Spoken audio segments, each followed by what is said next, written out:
Bonne journée, bonne nuit. Je suis content de te retrouver en ce lundi 14 décembre. L'Église propose Matthieu 21 à tous les chrétiens catholiques du monde entier. Quand on lit Matthieu 21, on s'aperçoit que Jésus entre dans le temple et il fait d'abord un geste qu'on appelle la Sainte Colère. En fait, un acte d'amour pour purifier en quelque part le temple, le lieu de prière de tout trafic. Il prend une cravache et chasse les vendeurs, il renverse les tables des changeurs d'argent, chasse les vendeurs de pigeons. Bon, ma maison sera appelée une maison de prière, d'amour, mais vous en faites une caverne de voleurs. Donc, il fait un geste qui dérange beaucoup de personnes. Bon, et tout de suite après, vous pensez qu'il fuit, qu'il a peur des soldats, des grands prêtres? Pas du tout. Des aveugles et des boiteux s'approchèrent de Jésus dans le temple et il les guérit. Il fait ce geste d'audace pour indiquer que le temple, c'est le lieu de la communion. Maintenant, le temple, c'est toi. C'est toi. Ouais. C'est le lieu à l'intérieur de toi de la communion entre ton Père et toi, Jésus et toi, l'Esprit Saint et toi. Alléluia. Il passe la nuit à Béthanie, probablement chez Lazare. Et puis, quand il revient le lendemain, il y a probablement moins de monde et tout à coup, il entre dans le temple, au verset 23, qui est l'évangile du jour, et se mit à enseigner. Il n'est pas chez lui, là. Les chefs des prêtres, ce n'est pas n'importe qui, et les anciens du peuple juif, les éminences grises, les gens importants, s'approchèrent de lui et lui demandèrent, bien sûr, de quel droit, de quelle autorité fais-tu cela? De venir ici dans notre maison, c'est notre lieu, de faire ce que tu fais, tu enseignes, tu guéris les malades. Qui t'a donné cette autorisation? Voilà, Jésus dans le temple. Et c'est les patrons, là, c'est eux qui gèrent, c'est l'autorité. L'autorité. Aujourd'hui, on ne pourrait pas faire cela. Non. Mais quel est le but de Jésus? Et comment cela s'inscrit dans notre démarche pour aller vers Noël, le temps de l'Avent? Eh bien, c'est Jésus, à Noël, qui va naître dans une crèche, dans une pauvreté extrême. Il ne restait plus de place dans les auberges. Et puis finalement, on trouve l'étable, où il y a des moutons, il y a des bœufs, des ânes, tout ça, voilà. C'est malpropre. Ici au Québec, on dit que c'est une grange. Étable, dans cette étable, voilà. Et cela montre qu'il est prêt à venir chez toi comme chez moi, chez ceux qui se savent pauvres en eux-mêmes. Bienheureux ceux qui se savent pauvres en eux-mêmes, car le royaume des cieux est à eux. Donc ta pauvreté est le réceptacle, ta blessure, ton indignité, toutes tes erreurs, ton péché. Oui. Et le lieu où Jésus veut naître, dans ce qui pue au fond de toi, dans ta saleté. Oui. Le péché abonde, mais la grâce surabonde. Ouais. Une terre qui a toutes sortes de trucs pourris, on met une graine et ça pousse. Ça pousse. Voilà. C'est de l'humus. Il naît dans ton humilité. Il ne souhaite pas ton péché, mais nous en faisons tous. Nous sommes tous pécheurs. Tous. De toi à moi jusqu'au pape, on est tous pécheurs. D'ailleurs, le pape a un confesseur. Voilà. Et c'est ça la crèche. Emmanuel qui naît dans ce qu'il y a de plus petit. Mais là, il rentre dans ce qu'il y a de plus grand à l'époque. Le temple de Jérusalem. Et c'est les grands prêtres. Les chefs des prêtres.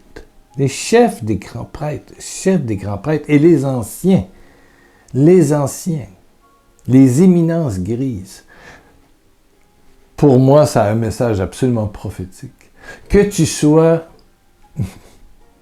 pas trop fidèle dans ton couple, que tu sois colérique, que tu badigeonnes tes enfants d'insultes, ouais, les donnant d'avoir honte, que tu sois un jeune qui ment à tes parents, que tu prennes ta petite drogue, que tu voles à l'occasion ou très souvent, que tu sois en prison, que tu aies des habitudes sexuelles épouvantables, peu importe, d'accord?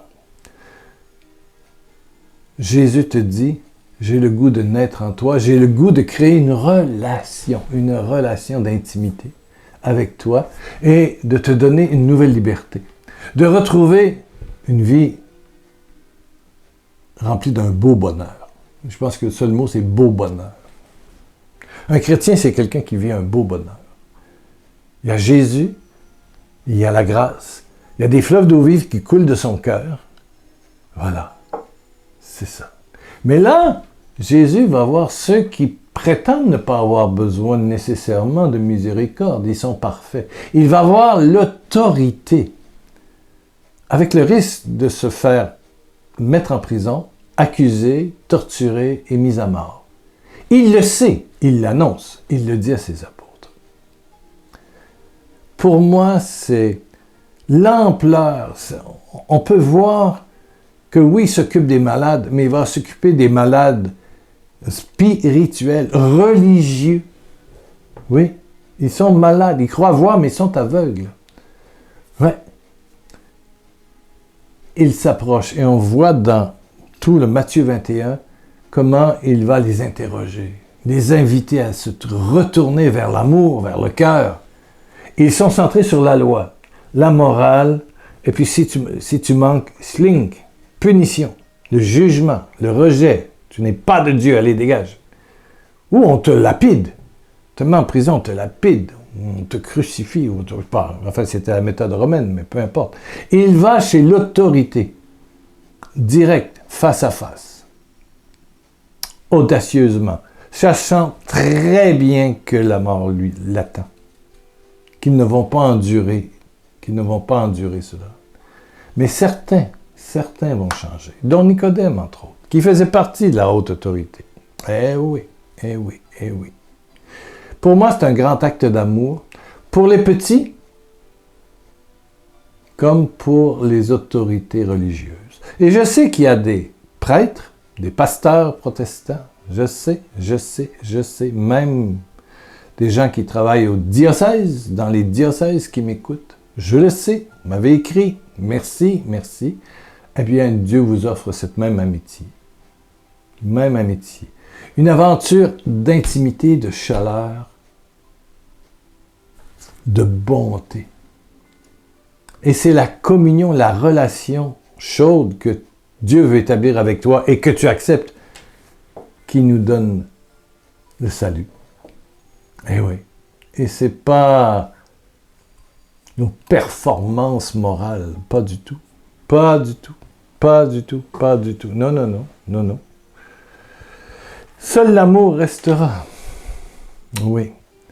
Et on sera surpris de voir qui est au ciel. Amen. Prions. Que tu sois un petit blessé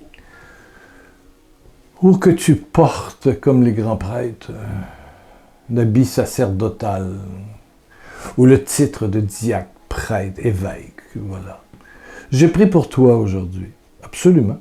Parce que Jésus désire une communion, et il y en a qui ont une communion avec Dieu, là. Je ne dis pas que vous êtes tous loin. Non, il y a des saints prêtres, c'est sûr. Wow.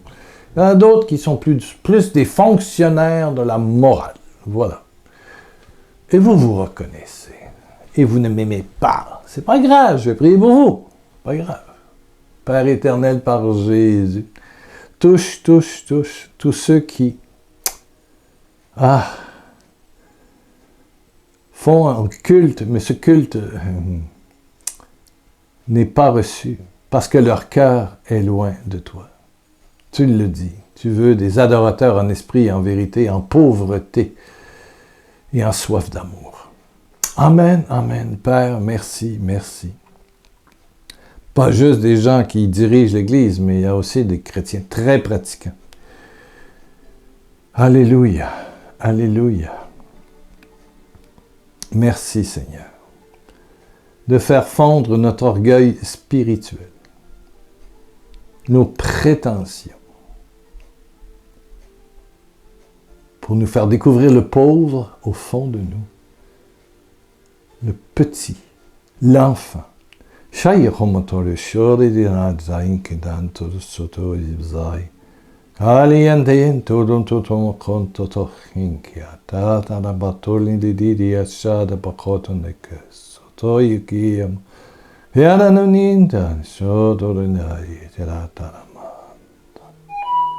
Et quelqu'un entend au fond de son cœur, comme un appel, comme mon téléphone qui vient de sonner, quelqu'un qui te dit « Je te veux, je te veux, je te veux. » Ouais, je veux ton cœur, je veux ta faiblesse que personne ne sait. Je te veux comme ami, comme intime.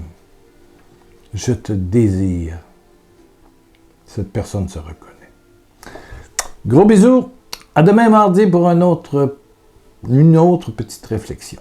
Amen. Bonne journée.